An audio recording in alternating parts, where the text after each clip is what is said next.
Hallelujah, hallelujah, praise the Lord, hallelujah.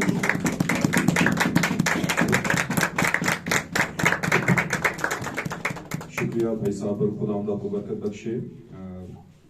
खुदावंद यहाँ पर आए हुए तमाम अजीजों को बरकत बख्शे और तमाम बहनों को, तमाम भाइयों को, शीखा बच्चों को भी।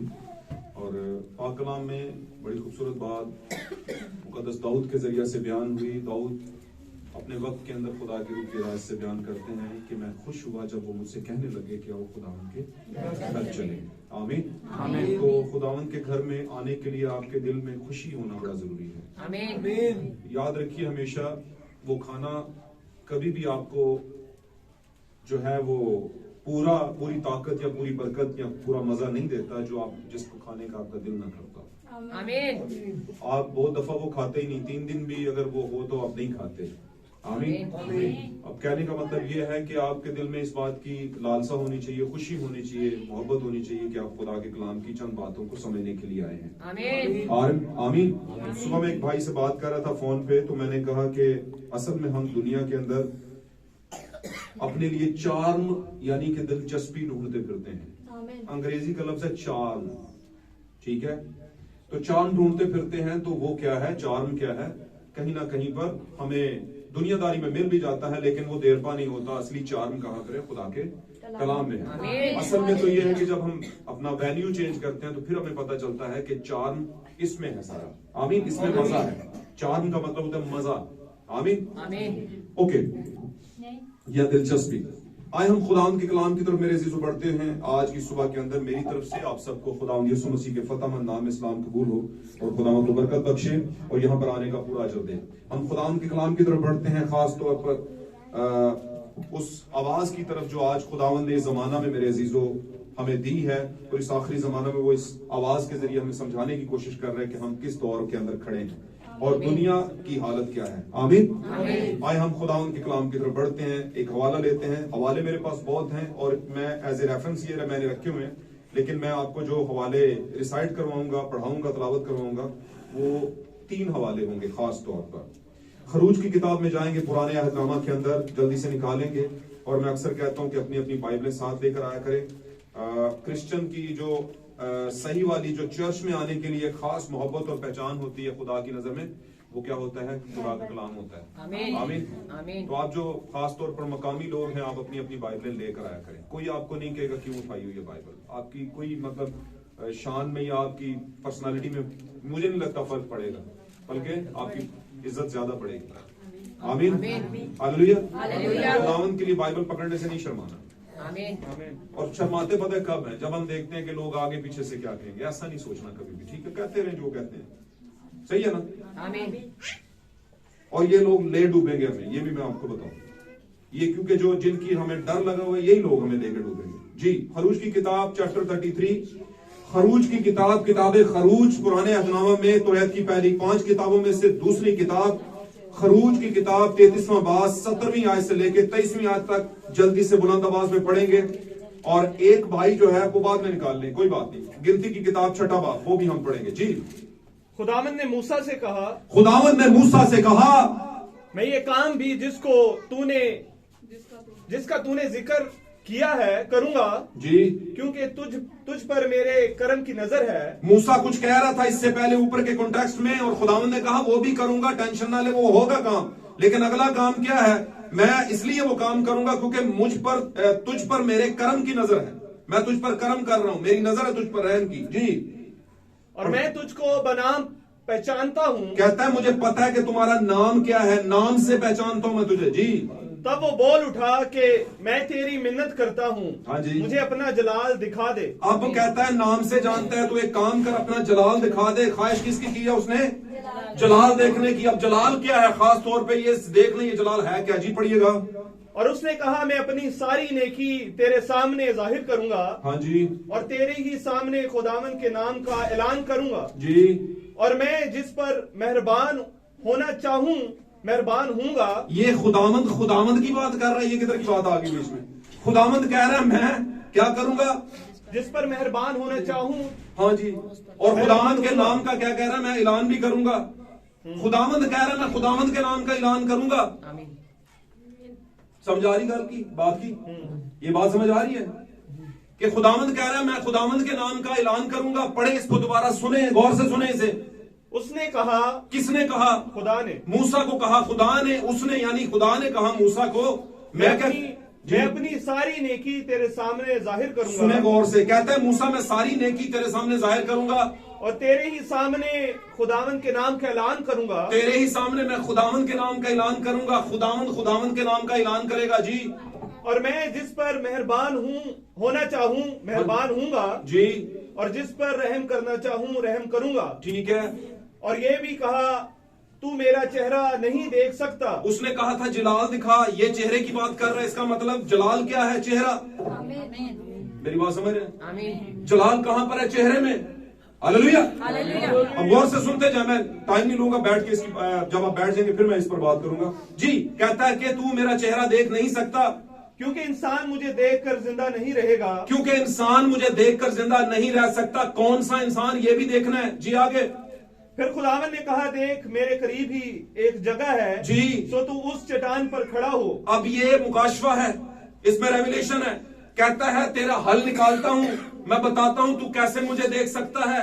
तू पास ही एक जगह है, वो जगह क्या है? द प्लेस ऑफ प्रोटेक्शन, तहफ्फुज की जगह, सलामती की जगह। आमीन। पढ़िएगा इसको, आपको समझ आएगी। फिर खुदावन ने कहा देख मेरे करीब ही एक जगह है। हाँ जी। सो तू उस चट्टान पर खड़ा हो। हाँ जी। और जब तक मेरा जलाल गुजरता रहेगा मैं तुझे उस चट्टान के शिगाफ में रखूंगा। कहता है चट्टान पर खड़ा हो, पहले कह रहा है भाई खड़ा होऊंगा तो फिर शिगाफ में कैसे जाऊंगा? तो उसने कहा जब खड़ा होगा तो मैं तुझे बताऊंगा कि शिगाफ भी इसमें है। आमीन। अब चट्टान बताएंगे हम कि चट्टान कौन है। आप सब समझते हैं, 90% क्रिश्चियन समझते हैं, मसीह समझते चट्टान कौन है। आमीन। चट्टान पर खड़ा हो, पहला काम ये कर। उसके बाद मैं उस चट्टान के शिगाफ में, शिगाफ कहते हैं गैप को, रखना को, बीच में जो दरार आई होती है उसमें रखूंगा तुझे जी। जब तक मेरा जलाल गुजरता रहेगा तुझे उस चट्टान के शिगाफ में रखूंगा जी। जलाल गुजरता रहेगा का मतलब, शुरू में उसने कहा मुझे अपना जलाल दिखा। वो कहता है जलाल यानी चेहरा तू मेरा नहीं देख सकता। अब जलाल गुजर रहा है लेकिन तू शिगाफ में जा, तू मेरे जलाल को देख नहीं सकता लेकिन फिर क्या देख सकता है? पढ़िए। शिगाफ में रखूंगा और जब तक मैं निकल ना जाऊं, जब तक निकल का मतलब चला ना जाऊं, तुझे अपने हाथ से ढांके रहूंगा। तुझे ऐसे कैसे? भाई शिगाफ पर आगे हाथ रखा होगा। हाथ से ढांके रखने का मतलब ये है, यानी इतना बड़ा खुदा है कि ऐसे गुजर रहा है और ऐसे हाथ रखा हुआ और गुजर रहा है। सही हुई मेरी बात? समझ रहे जी। उसके बाद मैं अपना हाथ उठा लूंगा। उसके बाद मैं शिगाफ से अपना हाथ उठा लूंगा और तू मेरा पीछा देखेगा लेकिन मेरा चेहरा दिखाई नहीं देगा। जलाल फिर भी नहीं देखेगा, पुष्ट देखेगा। आमीन। मूसा क्या देखेगा? जलाल नहीं देखेगा, पुष्ट देखेगा। आमीन। हालेलुया। ओके, अगली एक हवाला और लेते हैं जल्दी से, उसके बाद मैं आपको टॉपिक बताता हूं। थकना नहीं किसी ने, ठीक है जी। गिनती 6 बाब 25 से लेकर 25 और 26 जल्दी से पढ़ें। अगर हम ये वाला हुक्म पढ़े जो खुदावन दे रहा है, बात समझ रहे हैं? खुदावन, गौर करें इस पे जी। खुदावंद अपना चेहरा तुझ पर जलवागर फरमाए और तुझ पर मेहरबान रहे। अब वहां पर कहता है कि देख नहीं सकता, यहां पर खुदावंद ही कहता है कि ऐ मूसा तू क्या कर, हारून को कहना, ऊपर की आयतों में पढ़ लेना। कहता है मूसा को कि हारून और उसके कबीले को कह, हारून और उसके बेटों को तू इस तरह, हारून और उसके बेटे जो पादरी बनेंगे, हारून के बेटे ही पादरी बनते थे, काहिन बनते थे। आमीन। कहानत हारूनी कहानत से चलती थी। समझ आ रही गल? खलोते खलोते मैं कहता जरा तानू टेल और 10 शेर समझा दूंगा। तो क्या होता था? खुदावंद ने कहा उन पादरियों से कहना कि जब बनी इसराइल का मतलब है नस्ले बनी इसराइल, नस्ले इसराइल यानी इसराइल की औलाद को, बनी इसराइल को जब तुम बरकत दो या दुआ देना, तुम इस तरह दुआ दिया करना। किस तरह भाई? खुदावंद अपना चेहरा तुझ पर जलवागर फरमाए और तुझ पर मेहरबान रहे। यानी मूसा की ख्वाहिश पूरी मांगते रहना कि हम पर तेरा जलाल जाहिर होता रहे, हम पर तेरा चेहरा, जलाल का मतलब चेहरा। बात समझ रहे? तो उधर कह रहा देख नहीं सकता, इधर कह रहा दुआ में मांगो। बात समझ आ रही है? तो इसका मतलब खुदा चाहता था कि मेरा को चेहरा देखे, लेकिन एक टाइम पर देखे। आमीन जी। एक हवाला हमने यादनामा में से लेंगे, हवाले काफी हैं, लेकिन आपको मैं इसलिए कहता हूं कॉपी पेंसिल लेके आया करो, टॉपिक लिखा करो, कोट कराया करो ताकि तुम समझ आए। आज बहुत सी बातें होने वाली है। जरा ना पक्के पैर ना बैठना, ठीक है, खड़ा भी पक्के पैर ना होना। आमीन आमीन। ओके, पैदाइश की किताब पहला बाप, नहीं पैदाइश में नहीं जाना अभी, हमने जाना मुकाशवा की किताब, पैदाइश में बाद में पढ़ाऊंगा। मुकाशवा की किताब पहला बाप और उसकी 10वीं आयत से लेकर 18वीं तक स्पीड से पढ़ देनी है, स्पीड से। जी बहुत दफा सुनी आपने, लेकिन मैं कि खुदावन के दिन रूह में आ गया, यूहन्ना कहता है मैं खुदावन के दिन रूह में आ गया और जी। अपने पीछे नरसिंगे की सी एक बड़ी आवाज सुनी, ऐसे जैसे नरसिंगा फूंका जा रहा है उसकी आवाज सुनी है मैंने जी। कि जो कुछ पीछे मैंने देखा था, पीछे पीछे सुनी, मैंने देखी नहीं, पीछे सुनी। आमीन। पीछे से कोई नरसिंगा फूंक रहा है जी। आगे कि खुदावन के दिन रूह में आ गया और अपने पीछे नरसिंगे की सी एक बड़ी आवाज सुनी जी। कि जो कुछ तू देखता है उसको हाँ। किताब में लिख, हाँ जी, लिखकर 7वीं कलीसिया के पास भेज दे, सातों सातों कलीसियाओं के पास भेज दे, हाँ जी। यानी इफसुस और सुमरना और प्रगमन और थवतीरा हाँ जी। और सरदीस और फिलदिल्फिया और हाँ। लुदीकिया में। हालेलुया, पढ़ते जाएं पढ़ते जाएं। मैंने उस आवाज देने वाले को देखने के लिए मुंह फेरा, अब वो मूसा भी वहां पे कह रहा था मैं देखना चाहता हूँ, ये भी पीछे आवाज आ रही है किसी को देखना चाहता है। बात समझ रहे हैं? आमीन। वो मूसा है, ये यूहन्ना है। आमीन। आमीन। मूसा नबी है, ये यूहन्ना ब्राइड है। आमीन। यूहन्ना मुकाशों में ब्राइड की अलामत है, यानी दुल्हन की। दुल्हन भी चाहती है मैं देखूं, क्योंकि दुल्हन को ही वो खुली हुई किताब दी थी ना आगे। यूहन्ना ही था वो दुल्हन की तमसील। ये मुकाशवा अलामतों की किताब है, यूहन्ना खुद भी एक अलामत है। गो के वो खुद भी था, लेकिन खुद भी एक अलामत था। यानी यसु मसीह खुदा का बेटा है, लेकिन वो इब्ने आदम भी है अलामती। यसु मसीह खुदा का बर्रा भी है। बर्रा तो बकरा या भेड़ के बच्चे को कहते हैं, तो यसु कोई भेड़ का बच्चा थोड़ी था। गाल समझ आ रही है कि नहीं आ रही? तो तमसीली है, यानी कि निशान है जी। आगे चलिए। मैंने उस आवाज देने वाले को देखने के लिए मुंह फेरा, जी। जिसने मुझसे कहा था, और फिर कर सोने के साथ चराग दान देखे, कहता है जब मुंह फेरा तो पीछे फेरा तो देखा तो 7 चिरागदान नजर आए। और उन चराग दानों के बीच में आदमजात सा एक शख्स देखा, हाँ जी। जो पांव तक का जामा पहने और सोने का सीना पर बांधे हुए था। अब वहां पर खुदा अपनी पुष्ट दिखा रहा है, यहां पर सर से लेके पांव तक का दिखा रहा है। किसको दिखा रहा है?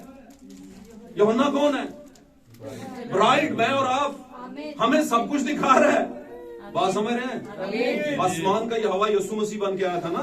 आमीन। और यीशु ने कहा जिसने मुझे देखा उसने बात समझे। चले आगे। उसका सर और बाल सफेद ऊन बल्कि बर्फ की मानिंद थे। अब इसका मतलब है उसने पूरा देख रहा था उसका चेहरा। हालांकि ये कह रहा है कि ये किस तरह का था, देखने के देखा जा नहीं सकता था, लेकिन फिर भी देखा जी। आगे। बर्फ की मानिंद थे और उसकी आंखें आग के शोला की मानिंद थी। हाँ जी। और उसके पांव उस खालिज पीतल के से थे, हाँ जी। जो भट्टी में तपाया गया हो जी। और उसकी आवाज जोर के पानी की सी थी। किस आयत तक पढ़ी आपने? 15वीं आयत तक। हाँ जी, मैंने 18वीं तक कहा था ना जी। एक मिनट है मुकाश। हाँ जी 18वीं तक पढ़े। हाँ जी 18वीं तक पढ़ दे। पानी की सी थी। हाँ जी। और उसके दाहिने हाथ में 7 सितारे थे और उसके मुंह में से एक 2-धारी तेज तलवार निकलती थी। इसका मतलब उसका चेहरा भी देखा था, मुंह भी देखा था। और उसका चेहरा ऐसा चमकता था, हाँ जी। जैसे तेजी के वक्त आफ्ताब। यही वो चेहरा था जिसके बारे में खुदा ने कहा था, मूसा तुम तेरा चेहरा, लेकिन यहाँ पर ब्राइड देख रही है उसका चेहरा। आमीन। दुल्हन को हक है कि वो देखे। उस टाइम पर पुष्ट को देखा गया, लेकिन मेरे और आपके जमाने में पूरे के पूरे खुदा को मसीह में देखा गया है। हालेलुया। तस्वीर रखिए, खुदा को बरकत दे। इस कलाम का पढ़ा जाना सुना जाना और सबक के बायस बायस बरकत हो। मेरे अजीजों, इस कलाम के बायस आज के दिन के अंदर आपको खुदा पूरी बरकत दे और आपकी जिंदगी के तमाम दुख दूर हो जाए। Praise Lord. तशरीफ रखिए, खुदा आपके साथ। Hallelujah hallelujah. एक बार फिर हम खुदा के शुक्रगुजार हैं उन नविश्तों के लिए जो खुदावंद ने मेरे और आपके जमाने में खास तौर पर मेरे और आपके लिए रखे थे। हालेलुया।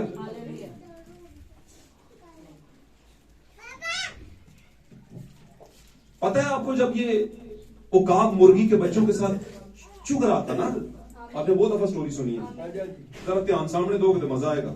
अच्छा, तो क्या हुआ, ये जब वहां पे चुग नहीं रहा था, खाया तो जा नहीं रहा था इससे कुछ, तो मुझे लगता है वीक हो गया होगा। उकाब जो है वीक हो गया होगा। पहली तो बात उसकी खुराक ही बहुत ज्यादा होती है, पता है ना, बहुत बड़ा परिंदा होता है वो। जानते हैं आप इस बारे में ना? उसे जो स्काई डायमेंशन है, यानी कि जिसे आसमान एक होता है हेवन, एक होता है स्काई। स्काई में खुदा नहीं रहता। खुदा कहां पे रहता है? हेवन में, ठीक है, हेवन में। और हेवन जो है, हेवन बाइबल मुकद्दस में उसका तर्जमा आसमान किया गया है, लेकिन हम उस आसमान को ये वाला आसमान कहते हैं, ये वाला नहीं। मेरी बात समझ रहे हैं? पाक कलाम में 3 आसमानों का जिक्र है, लेकिन मैं उस तरफ जाता नहीं हूं, मैं वैसे बात करने लगूं। तो ये तय दर तय खुदा के तख्त तक जो है 3 तरह के आसमान है जिनको आसमान कहा गया है। और उसने कहा मैं एक ऐसे शख्स को जानता हूं जो तीसरे आसमान तक गया। इसका मतलब पौलुस खुदा के मुकाशफा से बात कर रहा था। हम on the behalf of that context जो है ना, उसके उसने जो बयानिया दिया है उस पर हम बिलीव करते हैं। सही होगी बात?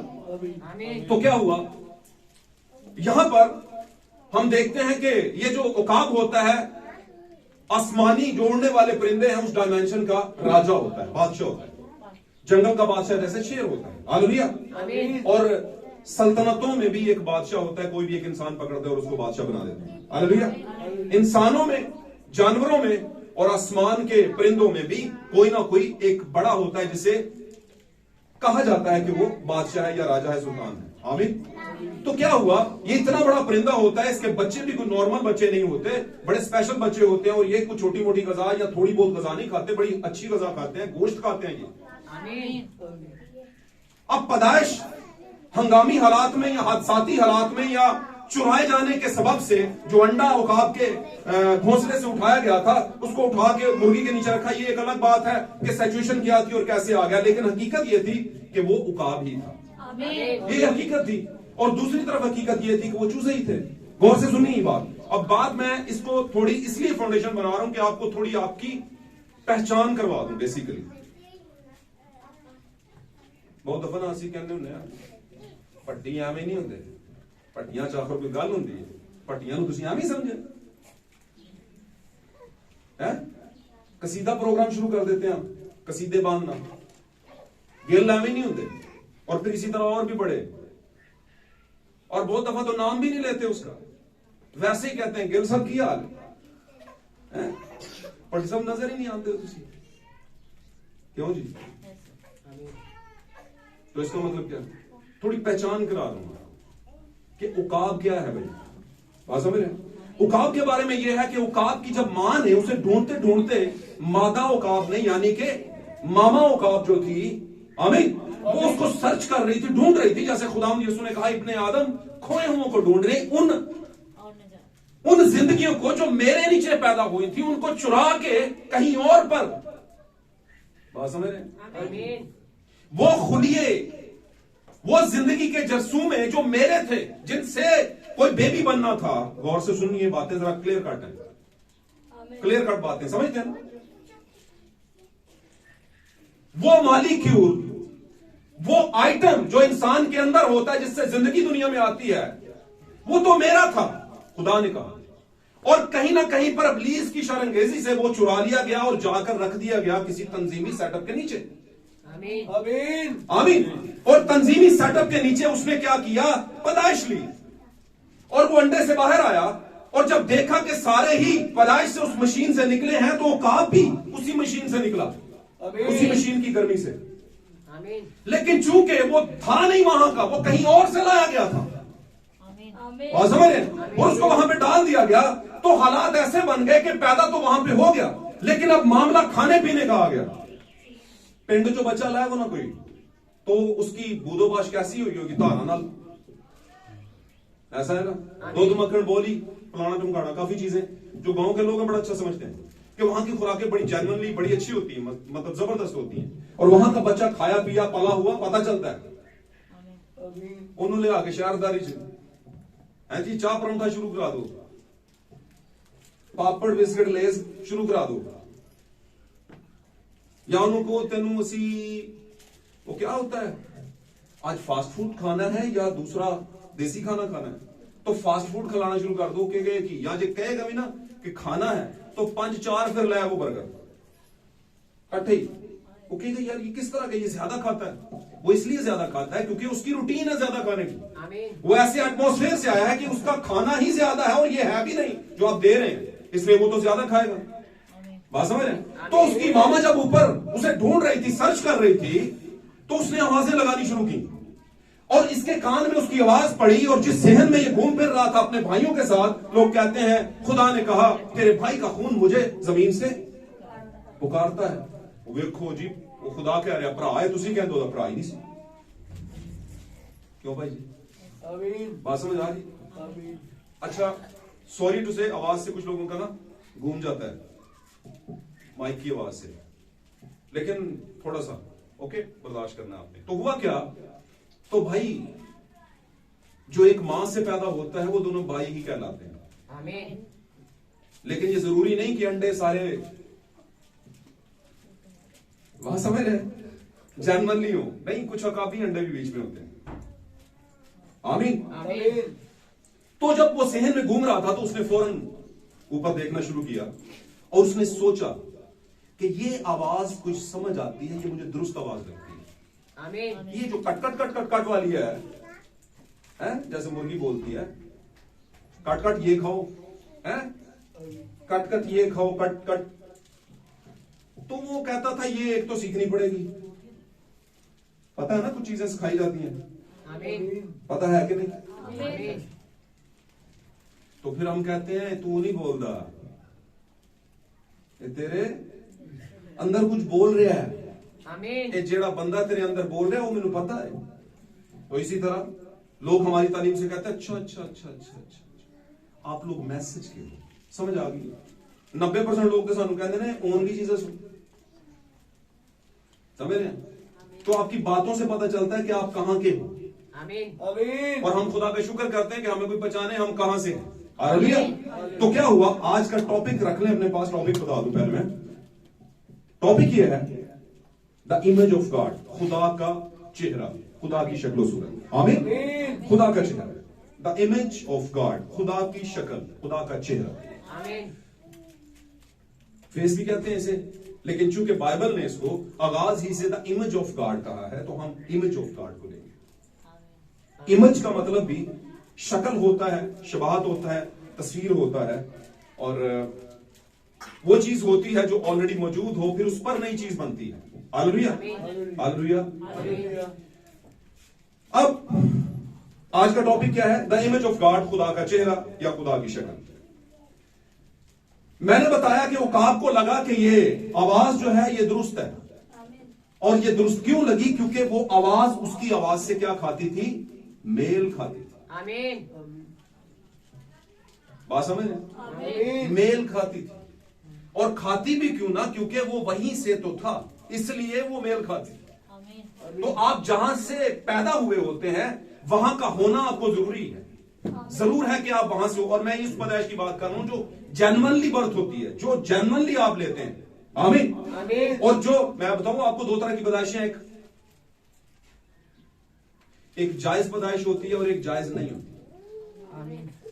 अब रूहानी एतबार से भी जो जायज पैदाइश है वो खुदा यीशु मसीह के कलाम के मुताबिक जो कुछ हुक्म है उसके मुताबिक है।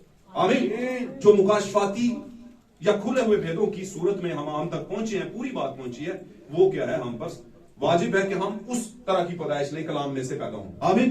लेकिन उससे हटकर है, जो भी है, किसी भी नजरिए या सोच से है, वो क्या है? ठीक पैदाइश नहीं है, और ठीक पैदाइश को आमतौर पर जायज पैदाइश नहीं कहते। आमीन। आमीन। नाजायज पैदाइश कहते हैं, और नाजायज पैदाइश को इंसान कबूल नहीं करते तो खुदा कैसे करेगा? बात समझ रहे? अच्छा, ओके। तो अब यहां पर आज के जमाने में जो खुदा मुख्तलिफ वक्तों के अंदर अपने कलाम में से आवाजें दे रहा है, वो दे किसको रहा है? आखिरी जमाने में उकाब का निशान है, 4 जानदारों में उकाब है। अब खुदा कबूतरों को नहीं ढूंढ रहा। लिखा था ना एक जमाने में, यीशु मसीह ने पहली आमद में कहा था, अब वक्त आ गया है कि तुम क्या करो? सांप की मानद क्या हो जाओ? चालाक। और चालाक होशियारी होता है, एक ही बात, ट्रांसलेशन में थोड़ा सा 19-20 है। ओके, तो क्या है? चालाक हो जाओ, होशियार हो जाओ, और कबूतर की मानद क्या हो जाओ? अब बोले को इंग्लिश में पढ़ेंगे जाकर तो वहां पर लिखा है बेजरर। उसका मतलब क्या है? बेजरर, हार्मलेस। हार्मलेस का मतलब है किसी को तकलीफ ना देने वाला। आमीन। ये है मतलब। भोले का मतलब ये भी नहीं कि जेड़ा आया वही धोखा देगा। बात समझ रहे? क्योंकि एक जगह पर खुदा के कलाम में इस बात को फरमाया गया, बयान किया गया कि इस जहान के फर्जंद जो हैं, जहान के फर्जंद और खुदा के फर्जंद में फर्क है। आमीन। इस जहान के फर्जंद रूहानी मामलात में, दुनियावी मामलात में भी खुदावन के फर्जंदों से ज्यादा चालाक है। क्यों चालाक है? क्योंकि वो जहान के हैं। आमीन, आमीन। हालेलुया। अब आपको पता चालाक क्या होता है? चालाक ये होता है कि आयत पर आयत देना, और इसको कहते हैं क्वेश्चन आंसरिंग करना। लेकिन खुदावंद ने भी कहा है कि जरूर होना तुम भी चालाक, क्योंकि आप कलाम ही से यीशु मसीह ने क्या किया था? अबलीस के साथ क्या किया था? एक मुबाहसा किया था। मुबाहसे का मतलब खुदावंद यीशु ने जवाब दिए थे कि जैसे कि लिखा है, जैसे कि लिखा है, और उसने भी कहा जैसा कि लिखा है कि वो अपने फरिश्तों को हुक्म देगा। आमीन। तो समझे बात को, बात कलाम की कलाम से ही आपने बयान करनी है, और कलाम के अलावा अगर कोई बात क्लियर कट नहीं है तो फिर आपका इबादतें करना, वर्शिप करना, शिफाएं देना या लेना, आमीन, और इसी तरह और बहुत से कोर्सेज वगैरह करना और बहुत सी चीजों में प्रैक्टिस करना, वो आपके लिए ठीक है, दुनिया में एक नाम हो जाएगा आपका, लेकिन आपको पर्सनली उसका कोई, खुदा के हुजूर में उसका कोई फायदा या आपको उसका फल नहीं मिलेगा। बात समझ रहे? तो इन बातों को भी ज़हन में रखना है। तो क्या हुआ यहां पर हमने आज के दिन में जो टॉपिक लिया है वो है द इमेज ऑफ गॉड। अच्छा, द इमेज ऑफ गॉड दो तरह का होता है। आमीन। दो तरह का इमेज ऑफ गॉड है। नॉर्मली लोग समझते हैं द इमेज ऑफ गॉड का मतलब खुदा का जैसे चेहरा था उसी की तरह का इंसान का चेहरा। हालेलुया। क्योंकि जब हम पैदाइश पहले बाब में पढ़ते हैं तो लिखा है, पहले बाब की 26वीं और 27वीं आयत में गालबन लिखा है, वहां पर लिखा है कि खुदावंद ने कहा हम इंसान को अपनी सूरत और अपनी शक्ल शबीह पर बनाएंगे। हालेलुया। इसका मतलब क्या? इसका मतलब फंडामेंटल है, खूबियां हैं। आमीन। क्योंकि खुदा ने जब शक्ल ली है तो वो यहोवा की शक्ल ली है। खुदा जो था वो यहोवा बना, और यहोवा क्या था? एक थियोफनी बदन था। एक क्या था? थियोफनी बदन था। मैं चंद बातें इसमें ऐड कर देता हूं। यूनानी का एक लफ्ज है एनमॉर्फे। यूनानी का एक लफ्ज क्या है? सब बोले एनमॉर्फे। एनमॉर्फे। अब एनमॉर्फे का मतलब यह है कि शख्स एक ही हो और वो बार बार मुख्तलिफ तरह के मास्क लगा कर आए या अपने हुलियों को चेंज करके आए। एक ही शख्स है। आमीन। मेरी बात को गौर से सुने। एनमॉर्फे की तारीफ यह है, उस शख्स को आप एनमॉर्फे कहेंगे जो एक ही शख्स है लेकिन 10 तरह के, 4 तरह के, 5 तरह के, 3 तरह के, 6 तरह के या मुख्तलिफ तरह के किरदारों में आपके सामने वो जाहिर होता है, रिवील होता है। हालेलुया। अब खुदा, आसमान का खुदा सबसे पहले क्या है? लिखा है खुदा रूह है। खुदा क्या है? रूह है। आमीन। अब उस रूह ने क्या किया? वो रूह एनमॉर्फे हुआ। ध्यान ना गल सुनो, वो रूह क्या हो गया? एनमॉर्फे। बार बार कहोगे तो फिर याद होना है। पहाड़ा पता ना, बार बार रटिए तो फिर समझ आती। अब एनमॉर्फे का मतलब मैंने बता दिया कि एनमॉर्फे का मतलब है सूरत का बार बार तब्दील करना। आमीन। आमीन। एक ही शख्स का बार बार सूरत को तब्दील करना, चेहरे को तब्दील करना, मुख्तलिफ चेहरों में या मुख्तलिफ ज़हूरों में जाहिर होना एक ही शख्स का, वो क्या होता है? एनमॉर्फे। और ये ग्रीक का लफ्ज है, यूनानी का लफ्ज है। आमीन। आपकी जो उर्दू की किताबें हैं या पाकिस्तान में राइजल वक्त जो उर्दू का निसाब है या ग्रामर्स हैं या कुछ भी कह लें, उसको लश्करी जुबान कहा गया है। उसके अंदर फारसी के लफ्ज भी हैं, ग्रीक के भी हैं, यानी यूनानी के भी हैं, हिब्रूज के भी हैं। आमीन। और मुख्तलिफ और भी जुबानें हैं, अंग्रेजी के भी हैं। उनको as it is Urdu language में उर्दू बनाकर पेश कर दिया गया। उर्दू का लफ्ज है लश्कर। उर्दू का क्या मतलब है? लश्कर। यह लश्करी जुबान है, इसमें मुख्तलिफ तरह के मामला, मुख्तलिफ जुबानें इसमें क्या है? ऐड हो गई हैं। तो इसलिए इस बात को ज़हन में रखें। तो क्या है ये एनमॉर्फे? क्या है? एक ही शख्स का बार बार सूरत को तब्दील करना। आज का हमारा टॉपिक आपने ज़हन में रखना, वो क्या है? The image of God. खुदा का चेहरा। खुदा का चेहरा।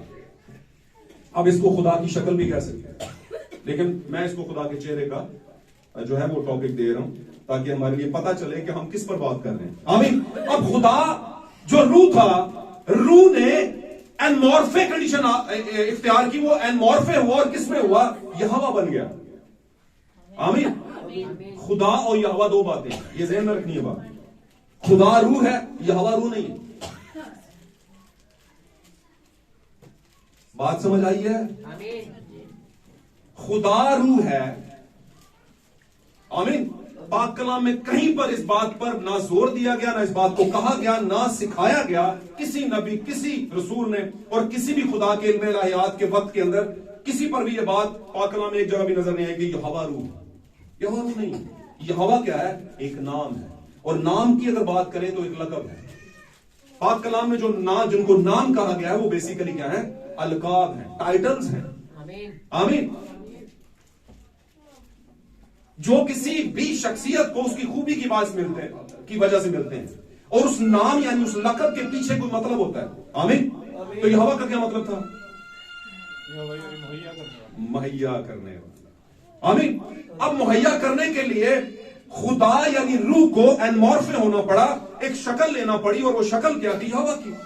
और सेत जब पैदा हुआ था तो पाक कलाम में 4थे बाब में लिखा है कि उस जमाना से लोग यहोवा का नाम लेकर क्या करने लगे थे? इबादत करना, दुआ करना, इबादत करना शुरू हो गए। क्योंकि उस जमाने के सेत के लोगों को एक ही नाम दिया गया था, वो कौन था? फिर खुदा ने अपने आप को मुतारफ करवाया कि यहोवा मेरा नाम है, जगह जगह पर। आमीन। लेकिन अब अगर हम, जैसे मैंने पिछली बार कहा कि एक सांप मूसा ने बनाया और मूसा के सांप ने शिफा तो दी। आमीन। उसकी तरफ देखने से, नजर करने से शिफा होती थी।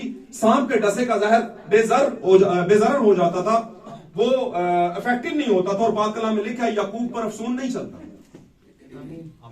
पाक कलाम में लिखा है कि याकूब पर अफसून नहीं चलता। अफसून किन्हों कहते हैं? जादू। अब ये अलग तरह का अफसून है, अलग तरह का जादू है जिसके बारे में वहां पर कहा गया था। आमीन। लेकिन एक जादू ये होता है, पाक कलाम में लिखा है, किताब वास के अंदर, अगर मैं उसमें लिखा है, मैंने पढ़ा है वास की किताब के अंदर, वहां पर जो वास ने एक शायराना अंदाज में सुलेमान ने बातें की, उसने कहा, और अगर अफसून से पहले सांप ने डसा हो तो, अफसून करके अफसून करने से पहले अगर सांप ने डसा ना हो तो इसका मतलब क्या है? कि सांप के डसने से पहले भी अफसून किया जाता था कि इसको सांप ना डसे, जिसको आजकल लोग की दम कहते हैं और बहुत कुछ कहते हैं, कील लेना, किसी चीज को कील देना, बड़े अल्फाज है दुनिया में। तो मैं ये बात थोड़ा सा आपको इसकी रूट्स बता रहा था। आप इन बातों को सुनेंगे तो आपको सिर्फ, मुझे पता है आपको याद नहीं रहेंगे, लेकिन सुनने से आपका ईमान तो बनेगा। बनेगा कि नहीं? लोगों को सारी बातें याद नहीं रहती, लेकिन इस बात का मतलब तो समझ आएगी, मतलब तो समझ आएगा ना। तो क्या हुआ जब वो सांप डस रहे थे तो क्या हुआ? खुदावन ने कहा यार एक पीतल का सांप बना। सही होगी बात, क्योंकि उन्होंने कहा मूसा हमसे गुनाह हो गया, हमारे लिए कुछ कर। तो खुदावन ने कहा एक पीतल का सांप बना, और वो भी जलाने वाला सांप हो। लिखा है एक जलाने वाला पीतल का सांप हो। आमीन। क्योंकि मौत का इफ्जाना क्या है? मौत है। आमीन। लेकिन ये जलाने वाला फर्क है, वो जलाने वाला फर्क है। ये रूह की आग से जलाता है और मामला ठीक होना शुरू हो जाते हैं। आमीन। आमीन। आप जानते हैं वो पीतल का सांप यीशु मसीह था। हालेलुया। और लोगों ने जब नजर की तो ठीक हो गए। वक्त के साथ साथ कई जमाने गुजर गए और जमाना आ गया हिजकिय्याह का। हिजकिय्याह बादशाह था और उस जमाने में नबी चेंज हो चुका था। नबी कौन था? यशायाह नबी। और यशायाह नबी ने जब देखा कि कौम क्या कर रही है, पीतल के सांप को पूजा पाठ कर रही है उसकी। आमीन। तो नबी को गैरत आई, उसने कहा ये क्या हो रहा है भाई? तो उसने कहा हिजकिय्याह, क्योंकि खुदा का वो बादशाह था, खुदा ने ठहराया था, तो उसने नबी की बात, जैसे दाऊद नबी की बात सुनता था, साउल नबी की बात सुनता था। आमीन। मेरी बात समझ रहे हैं? साउल कौन सा? पुराने अहद का साउल, पहला बादशाह बनी इस्राएल का। तो बातों को रखने के पास मैं जल्दी कोशिश कर रहा हूं आपको सिखाता जाऊं। तो क्या हुआ? उसने कहा कि ये गलत हो रहा है, और बादशाह ने ऑर्डर किया, खुदा की गैरत रखी, और उसने क्या किया? उस सांप के टुकड़े टुकड़े कर दिए। आमीन। जब खुदा ने सेत के जमाने में एनमॉर्फे होके यहोवा वाला नाम दिया तो लोग वहीं पे टिक गए और यहोवा विटनेस बन गए। तुसी कहोगे सेत के जमाने का यहोवा विटनेस, भाई यहोवा विटनेस इसलिए थे वो क्योंकि उनको यहोवा नाम ही दिया गया था, लेकिन यहोवा पर अटक गए, वो आगे नहीं बढ़े। आमीन। क्योंकि आगे जाके क्या आना था? यहोवा निसी, यहोवा राफे। आमीन। आमीन। मेरी बात समझ रहे हो कि नहीं समझ रहे हो? आमीन। खुदा कई तरह के अपने आप में टाइटल लेकर आ रहा था, कई तरह के लक़ब पेश दे रहा था वो अपने लोगों को। आमीन। लेकिन उनमें से बहुत से लोग पीतल के सांप की तरह एक जगह टिक गए, उन्होंने उसी को पूजा पाठ में यानी कि एक तंजीमी सिस्टम में ले गए और बना लिया। यहां पर हम बात कर रहे थे, खुदा ने इंसान को अपनी सूरत पर बनाया। कौन सी सूरत? खूबियों वाली सूरत। आमीन। अब खुदा की खूबी क्या थी? खुदा की सबसे पहली खूबी खुदा रूहानी था, यानी कि रूह था। हालेलुया। उसके बाद वो एनमॉर्फे हुआ, यानी ये हवा बन गया। ये हवा का मतलब क्या है? मुहैया करने वाला, देने वाला। आमीन। अब यह हवा बनने के बाद मेरे और आपके जमाने में क्या बना? जी, यह हवा के बाद जो तीसरी सूरत यीशु मसीह की आ रही है वो है खुदावंद यीशु मसीह। आमीन। तो ये इमेजेस हैं, एक ही खुदा के मुख्तलिफ इमेजेस हैं। एनमॉर्फे होना है, खुदा का एक ही शख्स है खुदा, जिसका कई तरह की शक्लों में अपने आप को ज़हूर पजीर करना है। आमीन। इन बात इस अगर आप जगह से स्टार्ट लेंगे और इस तरह सीखेंगे तो फिर आपको मसीहत समझ आना शुरू होगी। फिर उसमें आपको बाप और बेटा और कुदस की क्यूरीज जो है वो भी ठीक हो जाएंगी आप, कि ये बाप और बेटा और कुदस जो है तसलीस है। बहुत से लोग इस पर अटक गए कि हम तसलीस से आगे नहीं बढ़ सकते, उन्होंने उसी को पीतल का सांप बना लिया। बात समझे? कुछ लोग अटक गए, नहीं नहीं नहीं नहीं, जब बनी इस्राएल निकली थी तो उनके झंडे हुआ करते थे। जब खैमा लगता था तो साइडों पर क्या होता था? झंडे लगते थे। और फिर उन्होंने कहा खुदा का झंडा बुलंद करो, झंडा गाड़ेंगे यीशु के नाम का। बात समझ? उन्होंने कहा एक झंडा लगाओ, उस पर लिखो army, the force of God, या फोर्स ऑफ यहोवा, या फोर्स ऑफ जीसस क्राइस्ट, यीशु मसीह की आर्मी। यीशु मसीह ने क्या कहा था? मेरी बादशाह जमीन की नहीं है। अगर मेरी बादशाह जमीन की होती तो मेरे फर्जंद आपस में लड़ते। समझ आ गई? मुझे पता ही बातें आपने पढ़ी नहीं होंगी, मैंने तो पढ़ी है। मैं इसलिए आपको बता रहा हूं कि सुनते जो वाकयात, हालेलुया, सुनेंगे तो आपको ईमान पैदा होगा। हालेलुया। तो इसलिए हां, खुदावंद अपनी आर्मी चाहता था पुराने अहदनामे में भी। हां, खुदावंद इस जमाने में भी एक आर्मी चाहता है, लेकिन वो कौन सी आर्मी? Spiritual army. उस आर्मी के हथियार कौन से हैं? मोहब्बत, प्रेजगारी, हैं, बर्दाश्त और बहुत सी चीजें जो लिखी हुई हैं, वो हथियार बांध लो। क्या ख्याल है? और हम झंडे के नीचे, अब उन्होंने इमेज क्या बना लिया? एक झंडा लिया और उसको क्या कर दिया? साल्वेशन आर्मी के नीचे से क्या है? बंदा गुजार हो, बपतिस्मे की आप जरूरत नहीं रही। जबकि आप जानते बपतिस्मा अलामत किसकी है? यीशु के साथ मरना, दफन होना और फिर उसी की तशबीह पर जी उठना। रोमियो 6 बाब के अंदर लिखा है। और उस कहता है। अब इन सारी बातों को लताड़ते हुए, माजरत के साथ भी, ड्यू रिस्पेक्ट, मैं सारे मतलब लोगों की इज्जत करता हूं, रिस्पेक्ट करता हूं, लेकिन मैं इसे समझता हूं कि इन बातों को रद्द करते हुए, दरगुजर करते या रोंदते हुए लोगों ने एक इमेज बना लिया है और उस इमेज का एक नाम रख लिया हुआ है।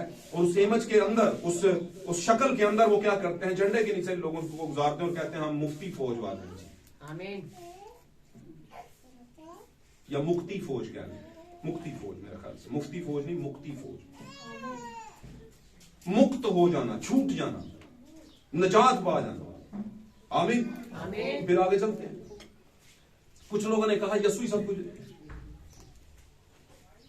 की। क्या भाई? बिल्कुल है, लेकिन आप जिस एंगल से सोचते हैं उस एंगल से नहीं,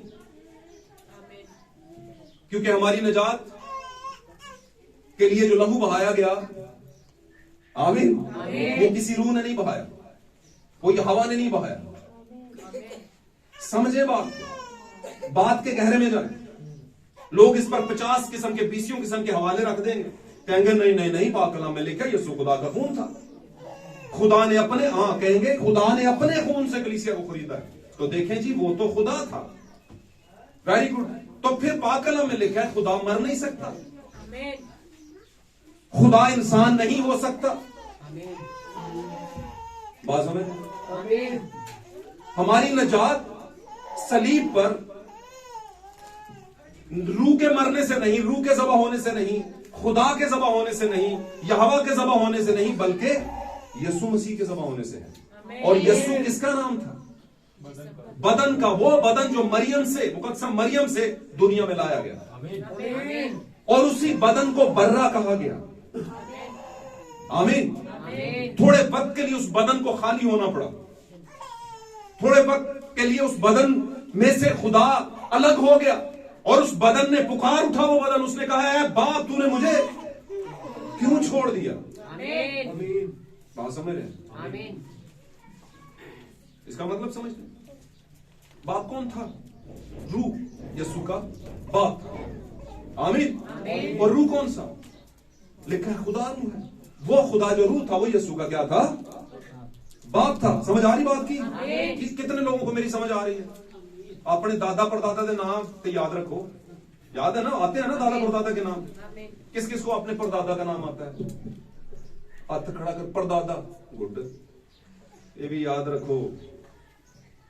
आमीन। आमीन तो कईयों ने, वैसे बड़ी खुशी होती है परदादे आंदे, फिर उनके बाप के, परदादा के बाप का भी अगर किसी को नाम याद हो तो उसे तो नाम देना चाहिए। लोग कहते हैं हमने भी याद रखा है ना? ये जड़ा पापाओं का पापा है, इसका भी तो कुछ जद्दे हमसे ढूंढ ले। कहां से शुरू हुआ था, कैसे आया, कहां हम कैसे उसके बन गए। सही हो गया बात? रूहानी पैदाइश में से हम कहां से चले? हालेलुया। हम चलते हैं। तो क्या हुआ वहां पर? पाक कलाम में लिखा है खुदा ने इंसान को अपनी सूरत पर बनाया। और मैं बात कर रहा था कि लोगों ने मुख्तलिफ जगह पे आके अटक गए और कुछ चीजों को लेकर वहीं पर इमेज बना दिया। आमीन। पहले जमाने की कलीसिया आगे नहीं बढ़ी और तंजीम बन गई। दूसरे जमाने की कलीसिया आगे नहीं बढ़ी और तंजीम बन गई। करते करते करते सातवें जमाने की कलीसिया, जिसके मुतालिक अभी मुकाशमे में पढ़ा है कि सातों कलीसियाओं को क्या कर दे, ये लिख दे। आमीन। तो उसमें सातवें जमाने की जो कलीसिया है यानी कि चर्च है, वो कौन है? लुदीकिया की कलीसिया का, लुदीकिया की कलीसिया। और लुदीकिया की कलीसिया का जो मरकजी ख्याल यानी मतलब बयान किया गया, यानी कि ये अमीर तरीन कलीसिया है, शाही बेगमात है ये। आमीन। इनको शाही बेगमात कहा गया है। अमीर तरीन औरतें, अमीर तरीन कलीसियाएं। आमीन। और भाई ब्रैनम अपने एक मैसेज में कहते हैं, अगर आपने अपने जमाने की कलीसिया की पड़ताल करनी है, समझना है कि अब हमारी कलीसिया जो है किस तरह की है, तो अपने जमाने की औरतों को एक बार देखें कि वो किस हालत में चल रही है। आमीन। अब ये देखना उस तरह का नहीं, हाँ है बंदे बंदे थे, ये क्यों देख रहे हैं? नहीं, वो देखना नहीं है। देखना का मतलब यह है कि इर्द गिर्द देखे माहौल कैसा चल रहा है। आमीन। और अगर वो माहौल ठीक नहीं है औरत का, तो समझ ले ये चर्च की कंडीशन है, ये ही है क्रिश्चियनिटी की कंडीशन। आमीन। अब क्रिश्चियनिटी का जब मैं नाम लेता हूं तो मतलब कलीसियाएं जो क्रिश्चियन नाम का लेबल लेके अपने अपने नाम रख के चल रही हैं। हालेलुया। तो क्या हुआ? उसने वहां पर कहा कि लुदीकिया की कलीसिया के जमाना तक जब ये तंजीम बनी, लुदीकिया की कलीसिया भी क्या बन गई? तंजीम बन गई। आमीन। क्योंकि इस कलीसिया से भी खुदा को क्या थी? शिकायत थी। अब आगे चलते हैं। लेकिन इन सारी कलीसियाओं में खुदा थोड़ा थोड़ा अपना बीज निकालता रहा और उनका नस्ल आगे बढ़ाता रहा, और सातवें जमाने से भी कुछ निकाले और नस्ल बढ़ाई। आमीन। इसलिए ये कलीसिया नहीं थी क्योंकि बहुत सी लड़कियों में से आस्तर को निकाला गया, अलग किया। आमीन। अब समझ आ रही बात की? तो ये वही मामला है जैसे आस्तर को कई लड़कियों में से अलग किया गया और उसे मलका बनाया गया। हालेलुया। हालेलुया। आगे चलते हैं थोड़ा सा। तो ये मैंने इसलिए आपको थोड़ा सा बीच में सिखाया है कि लोगों के दिमाग के अंदर इब्लीस ने ये सोच डाली कि यही सब कुछ है, पीतल का सान सब कुछ है और बाप बेटा और कुदस ही सब कुछ है। ओके, बाइबल मुकद्दस में लिखा है, उसमें कोई दो राय नहीं, और बाइबल मुकद्दस की सच्चाई पे हम ओके हैं। लेकिन बाइबल मुकद्दस में खुदा बार बार कौम को, कलीसिया को और इस जमाने में दुल्हन को भी कहता रहा, आगे बढ़, आगे बढ़। कहता रहा आगे नहीं। तो दो तरह का आगे बढ़ना है। जिस्मानी, पुराने अहदनामे के लोग जिस्मानी तौर पर आगे बढ़ते थे और फिर मुल्क कनान तक पहुंचे। आमीन। नबियों के जरिया से। हालेलुया। और नए अहदनामे में भी खुदा उनके लोग हैं जिनको आगे बढ़ना है, उनको एक जगह पे अटकना नहीं है जब तक कि यीशु आ नहीं जाता। हालेलुया। उनको आगे बढ़ते रहना है। आमीन। और आगे बढ़ते बढ़ते लुदीकिया के जमाने में से भी निकल आना है और निकल कर मुकाशमे में वो जो लिखा है, मेरी उम्मत के लोगों, उसमें से निकल कर अलग हो जाओ। तो ये खुदावंद ने कहा है कि कलीसिया में से दुल्हन निकलेगी, जो उकाबी बच्चे हैं वो अलग हो जाएंगे। अब उकाबी बच्चे कौन है? जो उकाब की शक्ल पे, और मैंने कहा चौथे जमाने का, आखिरी जमाने का, सॉरी, सातवें जमाने का जो निशान दिया गया वो कबूतर नहीं है। अब खुदा कबूतरों को नहीं बुला रहा बल्कि खुदा उकाबों को बुला रहा है। कबूतर एक जमाने के अंदर खुदा का रूह था जो कबूतर यानी सॉफ्ट नेचर के साथ, आमीन, बेजरर नेचर के साथ, हार्मलेस नेचर के साथ दुनिया में उतरा। और यीशु मसीह खुद सबसे बड़ी उसकी मिसाल थी कि यीशु को थप्पड़ लगे, उससे बदतमीजी की गई, यीशु को बदरू भी कहा गया, यह भी कहा गया कि उसके अंदर बदरू है, और फिर उसे यह कहा गया कि तू जिस जगह से निकला है वो गंदी जगह है। वहां पर तो माहौल ही ठीक नहीं है, गंदा माहौल है वहां का। नासरत कोई रहने के लायक इलाका है, कस्बा है। आमीन। और वहां से कोई अच्छी चीज नहीं निकल सकती, और बहुत सी चीजें जो उसके हक बारे में थी, नाहक उसके बारे में कह डाली। आमीन। कोई चीज पीछे नहीं छोड़ी होगी उन्होंने। आमीन। उसके बावजूद खुदावंद यीशु मसीह सॉफ्ट नेचर के साथ, हार्मलेस नेचर के साथ, आमीन। मुझे नहीं लगता यीशु मसीह ने अपनी पूरी लाइफ में किसी को थप्पड़ मारा होगा, मुझे तो नहीं लगता। कोड़े मारे थे। किसको मारे थे? वो नजायज पेशों को हैकल थे। रस्सी का क्यों मारे थे? क्या वजह थी उसके पीछे? वहां पर 3 पॉइंट है, लिखा है, यीशु मसीह ने कहा, लिखा है कि मेरा घर खुद दुआ का घर, मेरा घर, और तुमने इन्हें, तो हम उसका घर है। आमीन। हम उसका घर है। और पाक कलम में लिखे है, वो जिसे बेटा बनाता है उसे कोड़े भी लगाता है। आमीन। मेरे अजीजों, बातों को समझे।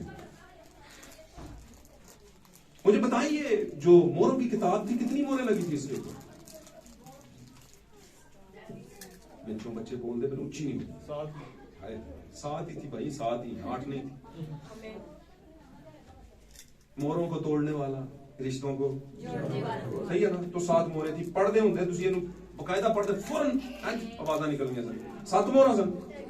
तो 7 मोहरें क्यों रखी? एक ही मोहर जो सारा काम खोल के रख देते सामने, एक मोहर खोलते, बता देते अच्छा ये यार ये आपके लिए लिखा है। क्यों? क्योंकि खुदावंद तय दर तय आपको खोलता जा रहा है, आमीन। खोलता जा रहा है। बात समझ रहे? आमीन। इसका मतलब समझते हैं? यीशु के जमाने में जो घर जिसको उसने खाली करवाया था, उसके आगे की एक तय क्या थी? उसके आगे की तय कलीसिया थी। आमीन। कलीसिया यीशु का घर, आमीन। खुदा का घर था। आमीन। और पौलुस ने कहा तुम खुदा का मकदस हो। इसलिए जो मेरे मकदस को, यानी मेरे घर को, हालेलुया, आमीन। बर्बाद करेगा, खुदा उसे बर्बाद करेगा। आमीन। हालेलुया। तो उसने बताया कि कलीसिया यानी मैं और आप। और आखिरी जमाने में कौन खुदा का घर है? खुदा परतें खोल रहा है, तहें उतार रहा है, और मोरे खोलता जा रहा है, और आखिरी जमाने तक मोरे खोली है। हालेलुया। ये नहीं है कि 3 मोरे खोली बस, 4 मोरे खोली, 6 तक 6 गोते मारे बस। नहीं, 7वीं मोर भी खुली है, और 7वीं मोर के लिए हम खुदा का शुक्र करते हैं, हमारे जमाने में खुली है। आमीन। हम तक ये 7 मोरे खुल के आ चुके हैं। हालेलुया। इसलिए समझे, आपको वो जो मारे थे कोड़े, वो किसी बात की तरफ इशारा था। हालेलुया। वरना तो यीशु कहता है, क्यों कान उड़ाना पे यार, तेनू नहीं पता कि मैं 12 तुमन फरिश्तियां दे बुलवा सकता। ये अभी इनको उड़ा दें कि मामले में सबको खत्म कर दें। खुदावंद यीशु ये कर सकते थे। वहां पर ये क्यों किया? क्योंकि 2 बातें, तेरे घर की गैरत मुझे खा देगी। हम उसका घर है, और हानू आप गैरत नहीं आती। हम कहते हैं घर बस ठीक है, लाडली कौम, लाडली नहीं है। बहुत काम खराब होगा लोगों का। समझे मेरी बात? जब तक आपके अंदर खुदा का असली और अब्दी बीज नहीं होगा, आमीन, फिर तब तक आप अब्दी नहीं है। और अब्दी जो नहीं होते वो मर जाते हैं, दूसरी मौत में भी उन पर मौत आएगी। दूसरी मौत समझते हैं ना? क़यामत के बाद लोगों को जब मारा जाएगा, जलाया जाएगा, और इस तरह की चीजें और भी। तो क्या हुआ? खुदा ने इंसान को अपनी सूरत पर बनाया, और फिर गुनाह करने के बाद वो सूरत क्या हो गई? तो इसका मतलब क्या था? और उसका चेहरा बिगड़ गया। आदम का चेहरे पे दाने शाने निकल आए होंगे, की ख्याल है? या चेहरे पे वो कहते स्याहियां आ गई यार, आयरन कम हो गया है। बात समझ रहे हैं कि नहीं समझ रहे? तो उसी टाइम पे आयरन कम हो गया होगा, दांत पड़ गए होंगे, या जैसे कहते हैं वो कोड़ वालों को कोड़ लग जाता है, चेहरे तक चले जाते हैं मामला, है ना? समझ आ रही मेरी बात? तो ये कौन सा चेहरा था जो खराब हुआ था? रूहानी, फंडामेंटली वो खराब हो गया था। अब बिगाड़ आ गया था उसकी जिंदगी में, लेकिन वो हुआ किसकी शक्ल पर था? खुदा की शक्ल पर। आमीन। खुदा ने कहा कि हम इंसान को अपनी शक्ल पर बनाए। आमीन। और वो शक्ल कौन सी थी? वो जो हयात का दरख्त जो चल फिर रहा था वहां पे, वो ही शक्ल थी, एनमॉर्फे वाली। हालेलुया। और इंसान को जब बना दिया, उसके बाद उसकी फंडामेंटली शक्ल बिगड़ गई। आज आप देखते हैं इंतहाई हसीन तरीन कोई शख्स होगा, स्मार्ट तरीन को, इधर देखिए शोर क्यों हो रहा है, क्या हो रहा है भाई, बच्चों को संभालें भाई, मेहरबानी करें, बिल्लियां खा ला है? और खूबसूरत तरीन इंसान होगा लेकिन कैरेक्टर अगर उस पर गौर नहीं किया तो शक्ल बिगड़ी हुई है समझ। और एक इंतहाई डल किस्म का फेस, डल कॉम्प्लेक्शन, कुछ भी नहीं, ना पहनने को ना ओढ़ने को, है ना, पैसे कम, खानदान छोटा, घर छोटा, कोई इतनी पहचान वाले भी नहीं, लेकिन कैरेक्टर उसका बड़ा अच्छा है, खुदा के कलाम के मुताबिक है, तो वो है द इमेज ऑफ गॉड, खुदा के चेहरे। सादी सी बात है, आमीन आमीन। मगर ये कभी मत सोचना कि जो बहुत बेहतर शक्ल सूरत के होते हैं उनको हम बुरा कहें, नहीं नहीं, कैरेक्टर और चीज है, दुनिया में इंसान खुदा की मर्जी से आता है, लेकिन कैरेक्टर जमीन पर इंसान अपनी दौड़ से, खुदा की मदद से, नॉर्मली तो हम अपनी दौड़ धूप से कुछ नहीं कर सकते, लेकिन कोशिश कर सकते हैं, कोशिश हम कर सकते हैं कि ऐसी जगह पर जाएं जहां पर हमारा कैरेक्टर बिल्डअप हो जाए, आमीन। तो वहां पर उसका चेहरा बिगड़ गया, कौन सा, रूहानी, और रूहानी चेहरा बिगड़ने से यानी खूबियां जो खुदा की खूबियां थी उनके जाने के बायस वो आहिस्ता आहिस्ता मौत में चला गया।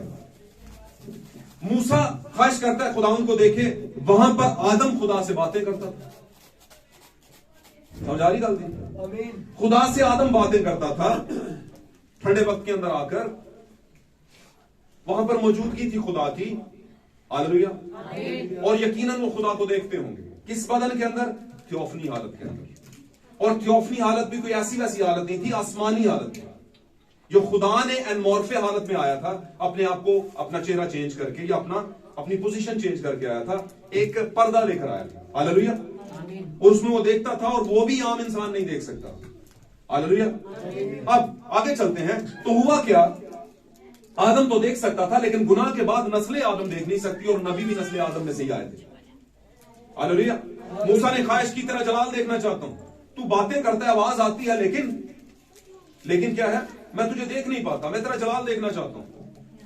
और यहोवा पाक खुदा ने कहा कि तू मेरा जलाल, तू मेरा चेहरा नहीं देख सकता, क्योंकि इंसान मुझे देख नहीं सकता, वजह क्योंकि वो गिर चुका था, हालेलुया। लेकिन इसका मतलब देख सकता नहीं को आपने उसको फुल स्टॉप नहीं कर देना कि देख सकता ही नहीं या देख ही नहीं सकेगा, समझ आ रही मेरी बात। तो बातों में आगे भी बढ़ना है, खुदा ने अगर बाइबल आगे लिखवाई है, खत लिखवाए हैं, अंजीलें लिखवाई हैं, 4 अनाजील, उसके बाद रसूलों के अमाल, फिर खतूत, और फिर आगे चलते पतरस और दीगर के खतूत, आमीन, और फिर आखिर में जाके आपको नजर आता है कि पूरे कॉन्टेक्स्ट की, पूरी जो बाइबल है उसकी समरी कहां पर है, मुकाशवा की किताब के अंदर। तो ये सारा कुछ क्या था, इसलिए था क्योंकि आगे जाके कोई बात खुले, हालेलुया। हम इसमें आगे बढ़ते हैं, द इमेज ऑफ गॉड, खुदा का चेहरा। अब खुदा के चेहरे के मुताबिक अगर बात करें तो मैं इस बात को बीच में बयान कर दूं, पौलुस कहता है कि औरत मर्द का जलाल है, सही होगी बात, और हम जानते हैं कि उसने कहा यह भेद तो बड़ा है, लेकिन मैं यस्सु और कलीसिया की बात करता हूं, यानी उस जमाने तो कलीसिया ही थी, दुल्हन कहां पर आकर हुई, आखिरी जमाना, दुल्हन आखिरी जमाना में, हालेलुया। उस टाइम पर धुंधला मुकाशवा था, लिखा गया कि अभी आईना में हमें धुंधला दिखाई देता, आईना क्या है, खुदा का कलाम, और पौलुस को जो कुछ दिया गया वो उस जमाने के मुताबिक ठीक था लेकिन धुंधला था, जैसे दानियल को एक जमाने में सब कुछ दिया गया, ठीक था लेकिन धुंधला था, आमीन। यीशु मसीह से शागिर्दों ने पूछा कि ये दुनिया की आखिरत कब होगी और क्या होगा, सारी चीजें, यीशु मसीह ने कहा उस दिन, उस घड़ी के मुताबिक कोई नहीं जानता, ना बेटा ना आसमान के फरिश्ते, बल्कि कौन, तो कुछ धुंधला था, कुछ धुंधला था, लेकिन पौलुस ने यह भी कहा जब कामिल आएगा तो नाकिस जाता रहेगा, उस वक्त हम उसे रूबरू देखेंगे। ये कौन सा जमाना था, आज का जमाना, मेरा और आपका जमाना, 7वें कलीसियाई जमाने में से निकली हुई दुल्हन का जमाना, आमीन। और भाई ब्रैनम कहते हैं कि एक लिहाज से देखा जाए तो यह जमाना गंदगी से और गंद से और हर तरह की बुरी चीज से भरपूर जमाना है। दूसरे एंगल से देखें तो यह दुल्हन के लिए दुनिया का शानदार तरीन जमाना है, इसलिए क्योंकि दुल्हन अब बिल्कुल उड़ान भरने वाली है, क्योंकि दुनिया अब खत्म होने वाली है, आमीन और जमीन पर उस नमक को उठाया जाना है। आमीन। अब उठाएगा किसे? तो वही जो उसके दोबारा उसी इमेज पर आ चुके हैं, उसी खुदा के चेहरे की सूरत पर हो चुके हैं। आमीन। हालेलुया। आगे बढ़ते हैं, थोड़ी सी चीज लेते हैं आगे। अब यहां पर खुदावन ने वहां पर मूसा से कहा कि तू अपना चेहरा नहीं दिखा सकता, मैं अपना चेहरा तुझे नहीं दिखा सकता, लेकिन काम क्या है? आखिर में उसने बताया कि एक शगाफ है यहां करीब ही जगह पर, मेरे करीब ही एक जगह है, चट्टान है, उस पर तू खड़ा हो जाए।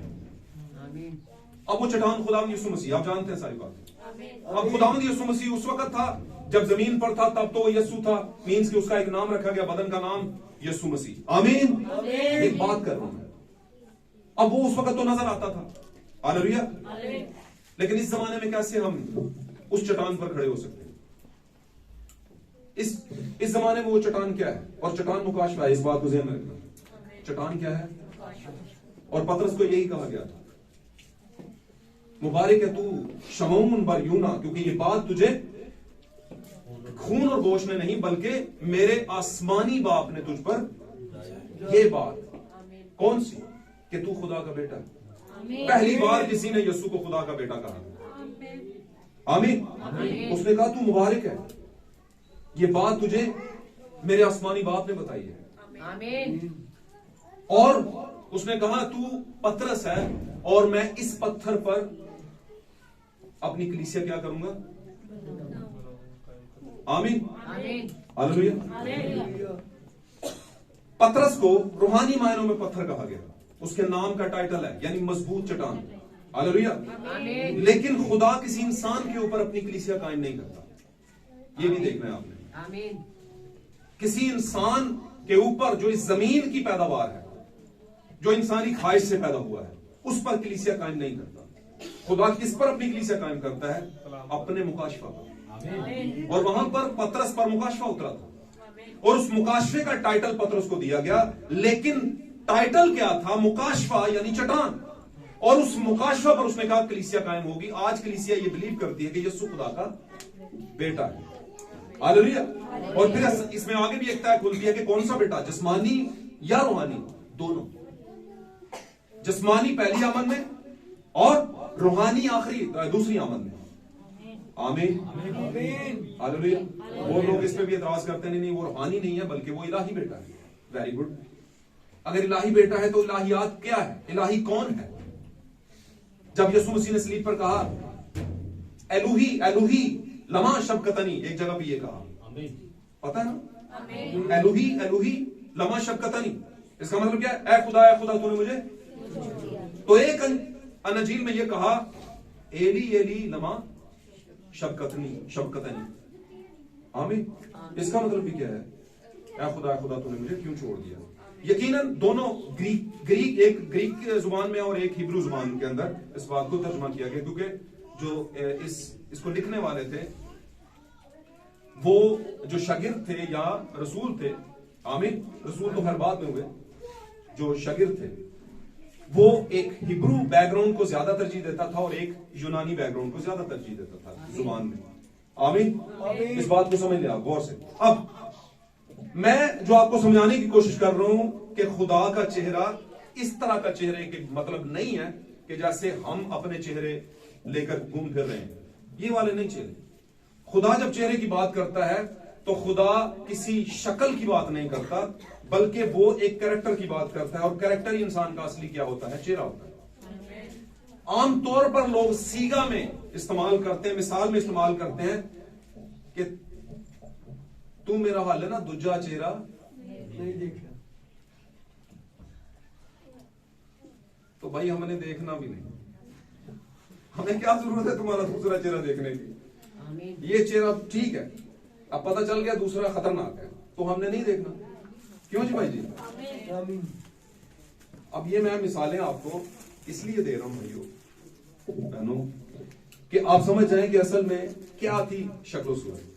लेकिन चूंकि खुदा ने हाथों का जिक्र किया है ना, दाना हाथ बायां हाथ, खुदा ने एक पांव खुशकी पर एक तरी पर का जिक्र किया है।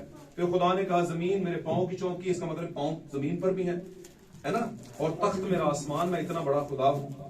तो ये उसने ये नहीं बताया कि मेरे आज़ा है, उसने जिस तरह इंसान को पैदा किया है वो उस एंगल से उससे बातें कर रहा है ताकि वो समझ जाए कि हाथ क्या होता है। हाँ भाई हाथ ये होता है, राइट कौन सा होता है, ये वाला, लेफ्ट ये वाला होता है ना। पांव जमीन पर है, आप कुर्सी पे बैठे हुए हैं। तो वो बताना चाहते हैं कि बिल्कुल ऐसे ही मैं भी तेरे लिए सोचता हूं, आमीन। मैं भी तेरे साथ ऐसे ट्रीट करता हूं, जिस तरह का तू है इसी तरह का ट्रीट करता हूं तेरे साथ। आमीन, हालेलुया। पाक कलाम में लिखे रूह के गोश्त और हड्डी नहीं होती जैसा कि तुम मुझ में, जैसा कि तुम मुझ में देखते हो, यीशु मसीह ने कहा जी उठने के बाद। पता ना, देखो ये मेरे हाथ हैं, ये मेरे पांव हैं, मैं बकायदा इंसान हूं। हालेलुया। अब आगे बढ़ते हैं। तो क्या हुआ, मामलात क्या हुए? खुदा ने इंसान को अपनी सूरत पर बनाया और सूरत बिगड़ गई और फिर वो सूरत देखने के, खुदा की सूरत देखने के लायक ना रहा और खुदा ने खुश दिखाई। मूसा को कहा यहाँ पे कई जगह है जहां पर एक चट्टान है, उस पर खड़ा हो जा और क्या कर, मैं वहां से गुजरूंगा और मैं तुझे उस चट्टान पर से लेकर उस शिगाफ में रखूंगा। अब आप जानते हैं, बात को समझ जाए जरा। यीशु मसीह जब सलीब पर थे, आमीन, तो वो हमारी चट्टान थे, ईमानदारों की चट्टान। Hallelujah, hallelujah. और उस चट्टान के अंदर एक शगाफ हुआ था।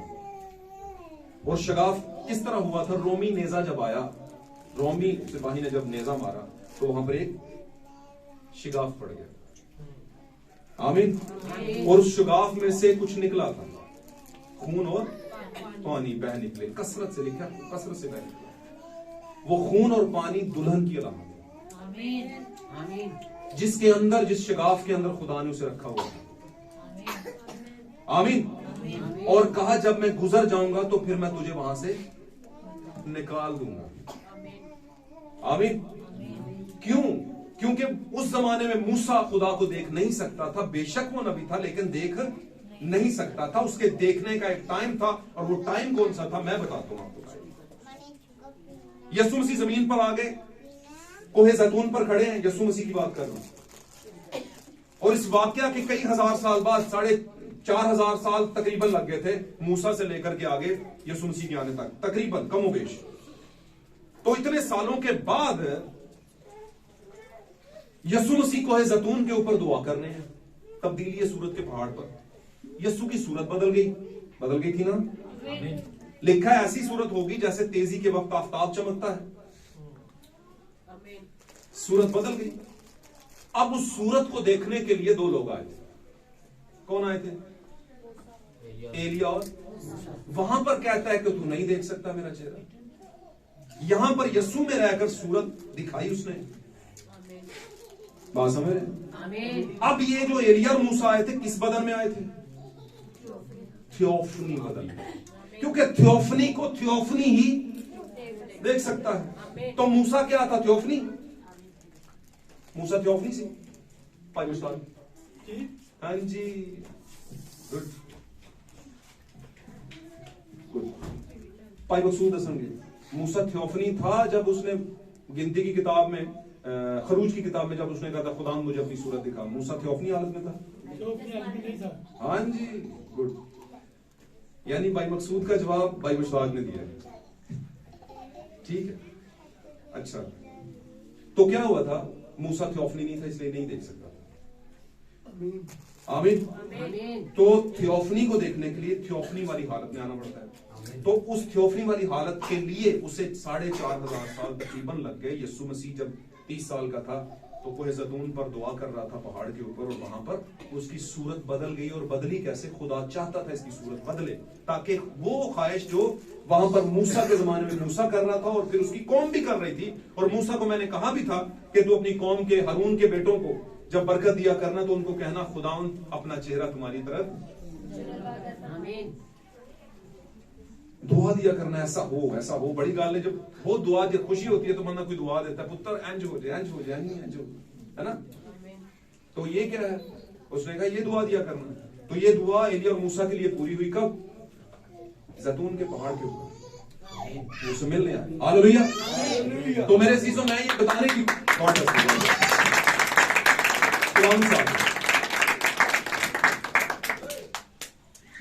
जब तक उस सूरत पर नहीं आएंगे तो आप खुदा को नहीं देखेंगे। आदम पहले खुदा की सूरत पर था, लेकिन बाद में क्या हुआ, उसकी सूरत बिगड़ गई और फिर उसके बेटे के कह दिया। हवा का दूसरा प्रजनन जो था काइन, उसकी भी सूरत बिगड़ी थी, लेकिन उसका चेहरा अपने भाई पर बिगड़ा। लेकिन उसका चेहरा कैसे बिगड़ा? क्योंकि अंदर से कुछ बिगड़ चुका था। हमारे चेहरे पर हमारे जब तासुरात आते हैं तो अंदर से कोई मामला खराब होते हैं तो फिर आते हैं, समझ रहे ना? खुशी गमी या कुछ भी हो तो वो अंदर कुछ फील हो रहा होता है और वही हमारा कैरेक्टर हमारे चेहरे पे आ जाता है। तो ये है बिगाड़ बेसिकली। Hallelujah, hallelujah. अब पाक कलाम में एक बात बड़ी जबरदस्त लिखी है, दीनदारी का भेद तो बड़ा है। यानी उसने कहा कि इसमें भेद नहीं, पौलुस ने कहा इसमें भेद नहीं कि वो यस्सु यानी यीशु मसीह के मुतालिक था, खुदा के मुतालिक, यानी वो जो जिस्म में जाहिर हुआ और फरिश्तों को दिखाई दिया और रूह मेरे आसपास ठहरा। तो ये किसके मुतालिक था? ये यीशु मसीह के मुतालिक बात की गई थी, लेकिन जिस्म में जाहिर होने की बात हुई थी। इसका मतलब है यस्सु, जब यस्सु नहीं था तो इसके पहले क्या था? पिछले पोर्शन के अंदर वो क्या था? यहोवा था। आमीन। और यहोवा से पहले वो खुदा रूह था। आमीन। तो ये वो एनमॉर्फे हो रहा है, अपनी सूरत तब्दील कर रहा है, खुदा से यहोवा और यहोवा से फिर क्या? यीशु। आमीन, हालेलुया। और यीशु से फिर वो दोबारा किस में आ रहा है? वो ठीक है, खुदावंद यीशु मसीह से दोबारा किस में आ रहा है? रूह में आ रहा है। आज वो किस हालत में चल फिर रहा है? रूह की हालत में, यानी उसी असली हालत में। और वो चाहता है कलीसिया भी उसी हालत में आएगी। हालेलुया। अब मैं आपको यहां पर एक बात बता दूं। एक्सक्यूज मी, हमने कब शुरू किया था? 11:50 पे किया था, घंटा पूरा हो गया। आमीन। और खत्म करते हैं इसको फटाफट। हवालाजात बाद में ले लेना अगर किसी को चाहिए हो। इस पे कहने के लिए बहुत कुछ है, लेकिन हम ऐसा करते हैं आखिरी हवाला पढ़ते हैं और उस पे आमीन। आमीन। ग्रंथियों का खत निकालें, मुकद्दस पौलुस रसूल का ग्रंथियों की कलीसिया के नाम लिखा गया खत, 15वां बाब 47वीं आयत से लेके, यानी 47 से लेके 49 तक पढ़िएगा इसको जल्दी से जी।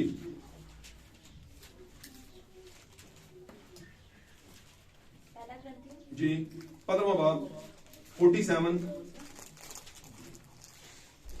जल्दी पढ़िए इसको, फाइंड आउट करिए।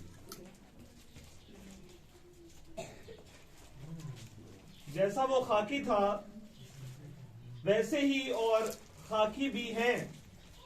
47वीं आयत से